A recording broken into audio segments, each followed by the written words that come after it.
ሰላም ጤና ይስጥልኝ። የሚዛን ሳምንታዊ ዜናዎችን ይዤላችሁ ቀርቤያለሁ። ከዜናዎቹ ጋር አብሬያችሁ ቆይታ የማደርገው እኔ ከድጃ መሐመድ ነኝ። አብራችሁን ቆዩ።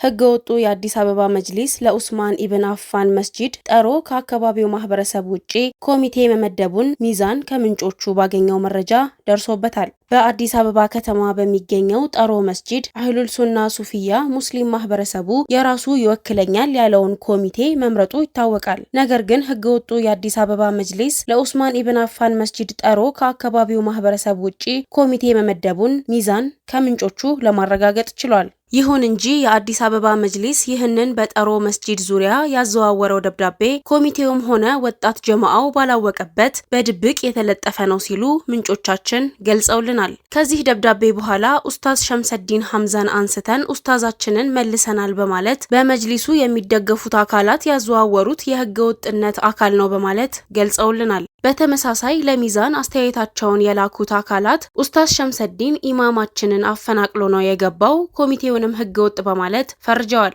የኮሚቴ ምርጫ ስላለ መከናወኑ ተቀምጧልና ለምን መቀየርስ አስፈለገ? ምርጫ እያለ በማለት ላነሳው ጥያቄ ምላሽ አላገኘንም። ከአካባቢው ሱፊያ ቅሬታ አቅራቢ ባገኘው መረጃ መጅሊሱ እስከ ምርጫ መጠበቅ ያልቻለው በምርጫ ከመወዳደር ይልቅ የለመደው ህገወጥነትን ለማስቀጠል ቅቡልነት ስለሌለው መተማመን ስለማይችል ነው በማለት ገልጸውልናል። መስጂድ በመጅሊሱ መፍረሱ ተገለጸ። በአማራ ክልል በገራድ ከተማ ከ200 በላይ ተማሪ ደርሶች የሚያስቀሩት ታዋቂ ሼህ ሁሴን ገራዶ አዲሱ መስጂድ ግማሽ አካሉ በመጅሊሱ አካላት ስልጣናቸውን በመጠቀም እንዳፈረሱት የሚዛን ምንጮች ገለጹ።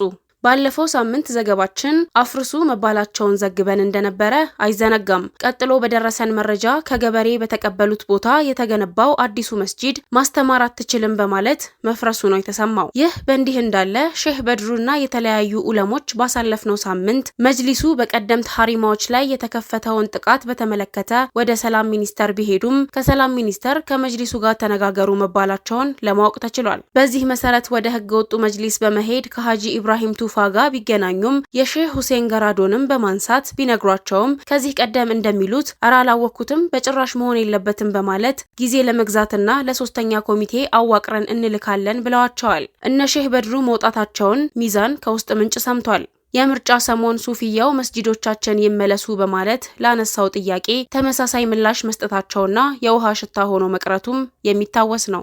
የቀድሞ ጠቅላይ ሚኒስተር በዓለም የምግብ ምርምር ድርጅት ተሾሙ። የቀድሞ ጠቅላይ ሚኒስተርና የአግራ የቦርድ ሰብሳቢ ኃይለማርያም ደሳለኝ የዓለም ትልቁ የግብርና ምርምር ሽርክና የሆነው የሲጂአር ቦርድ የመጀመሪያ ሰብሳቢ ሆኖ መሾማቸው ተገለጸ። ይህ ሹመት ሳይንስን ከአርሶ አደሮች የዕለት ተዕለት ህይወት ጋር በማስተሳሰር ረገድ አፍሪካንና ዓለምን ለመምራት የሚደረገውን ጥረት የሚያጠናክር ትልቅ ምዕራፍ መሆኑ ተመላክቷል። አቶ ኃይለማርያም ከ2019 ጀምሮ የአግራ ቦርድን በመምራት በነበራቸው ቆይታ አመርቂ ስራዎችን ያከናወኑ ሲሆን ቀደም ሲልም እንደ ኢትዮጵያ ጠቅላይ ሚኒስተርና የአፍሪካ ህብረት ሊቀመንበር በመሆን ያሳዩት ጠንካራ መሪነት ለአህጉሪቱ የግብርናና የአየር ንብረት አጀንዳዎች መሳካት ከፍተኛ አስተዋጽኦ አበርክቷል። የአግራና የሲጂአር ተቋማት ሳይንሳዊ ምርምሮችን ወደ መሬት በማውረድና ለአነስተኛ አርሶ አደሮች ተደራሽ በማድረግ ረገድ ያላቸውን የትብብር መሰረት ይህ ሹመት ይበልጥ እንደሚያጠናክረው ተገልጿል።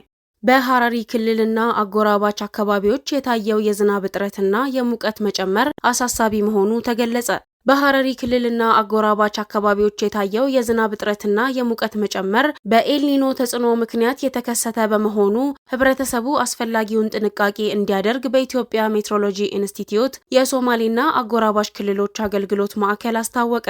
በማዕከሉ የሜትሮሎጂ ትንበያና ቅድመ ማስጠንቀቂያ ዴስክ መሪ አቶ አሸናፊ ሙሉነህ ለሐረሪ ብሮድካስቲንግ ኔትወርክ እንደገለጹት ወራተ ሰኔና ሐምሌ በክልሉ ከመደበኛው መጠን በታች ዝናብ የተመዘገበባቸው ወራት እንደነበሩ ጠቁመዋል። ለዚህ ሁኔታ ዋነኛው ምክንያት እንደሆነ ሲገልጹ በትሮፒካል ኢኳቶሪያል ፓሲፊክ ውቅያኖስ ላይ የሚስተዋለውና ኤልኒኖ በመባል የሚታወቀው የአየር ንብረት መከሰቱን ገልጸዋል። ይህ ክስተት በሀገሪቱ መካከለኛውና ምስራቃዊ ክፍሎች ላይ የዝናብ እጥረትና መቆራረጥ በማስከተል አሉታዊ ተጽዕኖ እያሳደረ ይገኛል ብለዋል። በሐረሪ ክልልም የቀን ሙቀት እስከ 27 እና 28 ዲግሪ ሴንቲግሬድ መድረሱን እንዲሁም ክረምቱ በአግባቡ ገና አለመግባቱን አስረድተዋል። አክለው እንደገለጹትም አሁን ያለው የአየር ንብረት ባህሪ ቀኑ ሞቃታማ ሆኖ ውሎ ምሽት ላይ ዝናብና ንፋስ እንዲኖር ያደረገ ቢሆንም አልፎ አልፎ ግን ድንገተኛና ከፍተኛ መጠን ያለው ዝናብ ሊኖር እንደሚችል ትንበያው ያሳያል ብለዋል። በቀጣዩ ነሐሴ ወርም ቢሆን የሚጥለው የዝናብ መጠን ከመደበኛ በታች እንደሚሆን የተናገሩት አቶ አሸናፊ የክረምቱ አወጣጥ በመስከረም ወር ላይ ዝናብ ሙሉ በሙሉ ሊቋረጥ እንደሚችል ጠቁመዋል። ሆኖም እስከ መስከረም ድረስ ባለው ጊዜ ውስጥ በአንዳንድ ቦታዎች ድንገተኛ ከፍተኛ ዝናብ ሊጥል ስለሚችል አስፈላጊውን ጥንቃቄ ሊደረግ እንደሚገባ አሳስበዋል። በዚህ ምክንያት አርሶ አደሮች የሚጥለው የዝናብ ውሃ በጉድጓድ በማቆርና የከርሰ ምድር ውሃን በጥንቃቄና በቆጣቢነት እንዲጠቀሙ እንዲሁም ድርቅን ተቋቁመው ማደግ የሚችሉ የከብት መኖዎችን እንዲጠቀሙ ይመክራል። በተጨማሪም ጉዳዩ አደጋ እንዳያስከትል ከባለድርሻ አካላት ጋር የተቀናጀ አሰራር መዘርጋት እንደሚገባ አቶ አሸናፊ ያሳስበዋል። በጤናው ዘርፍም ቢሆን ወቅታዊው የአየር ንብረት ለወባና ለዲንጊ በሽታዎች ስርጭት ተጋላጭነትን ሊፈጥር እንደሚችል በመጠቆም ተቋማት ዝግጅት እንዲያደርጉ ገልጸዋል። በመጨረሻም ህብረተሰቡ የአየር ንብረት ለውጡን ታሳቢ ያደረገ ጥንቃቄ እንዲያደርግ የጠየቁት አቶ አሸናፊ በቀን ክፍለ ጊዜ ቀለል ያሉ አልባሳትን መጠቀምና ምሽት ላይ ሊከሰት ከሚችል ንፋስና ዝናብ ራስን መጠበቅ እንደሚገባ አስገንዝበዋል። አክለውም ከክረምቱ መጠናቀቅ በኋላ በሚመጣው የበጋ ጊዜ ግን የተሻለ ዝናባማ የአየር ንብረት እንደሚኖር ትንበያዎች እንደሚያሳዩ ገልጸዋል። ኤልኒኖ በምድር ወገብ አቅራቢያ ባለው የፓሲፊክ ውቅያኖስ ላይ የሚከሰት ያልተለመደ የውሃ ሙቀት መጨመርና በዓለም አቀፍ የአየር ንብረት መዛባት ክስተት ነው። በሀገራችን ኢትዮጵያም ኤልኒኖ በሚከሰትበት ጊዜ በምስራቁና በመካከለኛው የሀገሪቱ ክፍሎች የክረምት ዝናብ እንዲያጥር ወይም ከመደበኛ በታች እንዲሆን የሚያደርግ ሲሆን፣ በተቃራኒው ደግሞ በበጋው ወቅት ያልተጠበቀ ዝናብ እንዲከሰት ምክንያት ይሆናል። ለዛሬ ከሀገር ውስጥ ያዘጋጀሁላችሁ ዘገባዎች እነዚህን ይመስሉ ነበር። ከባህር ማዶ ወደ ያስኳቸው ዘገባዎች አልፋለሁ። ኢራንና ቻይና ስትራቴጂካዊ ንግድ እንዲሁም የመጓጓዣ ትብብርን ሊያሰፉ መሆኑን ገለጹ። የኢራን የኢንዱስትሪ የማዕድንና የንግድ ምክትል ሚኒስተር ከቻይና ጋር ያለውን የኢኮኖሚ ትስስር ከሁለቱ ሀገራት ሰፊ አቅም ጋር በማጣጣም ማሳደግ አስፈላጊ መሆኑን አጽንኦት ሰጥተዋል። ሐሙስ ዕለት ከቻይና ዓለም አቀፍ የንግድ ተወካይ ሉይቼንጋንግ ጋር ባደረጉት ስብሰባ መሐመድ ሳዴግ ሚፍታህ በንግድ፣ በኢንዱስትሪ፣ በኢንቨስትመንት፣ በሎጂስቲክስና በኤግዚቢሽኖች ላይ ትብብር ማዳበር ለቴህራንም ሆነ ለቤጂንግ ከፍተኛ ቅድሚያ የሚሰጠው ጉዳይ መሆኑን ተናግረዋል። ኢራን ከባህላዊ ንግድ ባሻገር ወደ ስትራቴጂካዊ አጋርነት፣ የጋራ ኢንቨስትመንትና የእሴት ሰንሰለቶችን ለማዳበር ዝግጁ መሆኗን የኢራን ባለስልጣን አክለዋል። እንዲሁም የተሻሻለውን የኢራንና ቻይና የ1991 የሁለትዮሽ የንግድ ስምምነት ለመፈራረም የተዘረዘሩትን ዘዴዎች ተግባራዊ ለማድረግ የጊዜ ሰሌዳ እንዲቀመጥ ጥሪ አቅርበዋል። በእስልምናና በሙስሊሞች ላይ የሚፈጸመውን መድሎ በመዋጋት የሚመለከት ሁለተኛ ዓለም አቀፍ ኮንፈረንስ ተካሄደ።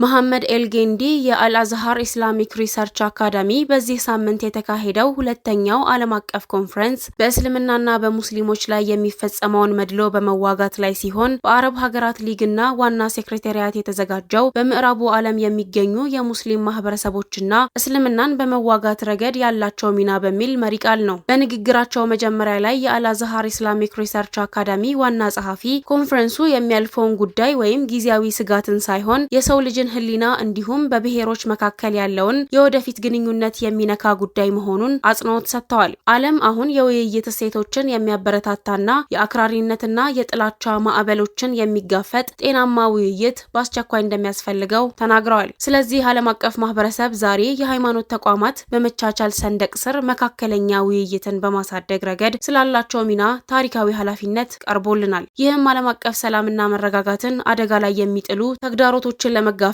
መዘግየት ወይም ማመንታት በዚህ ወቅት መኖር የለበትም በማለት አጽንኦት ሰጥተዋል።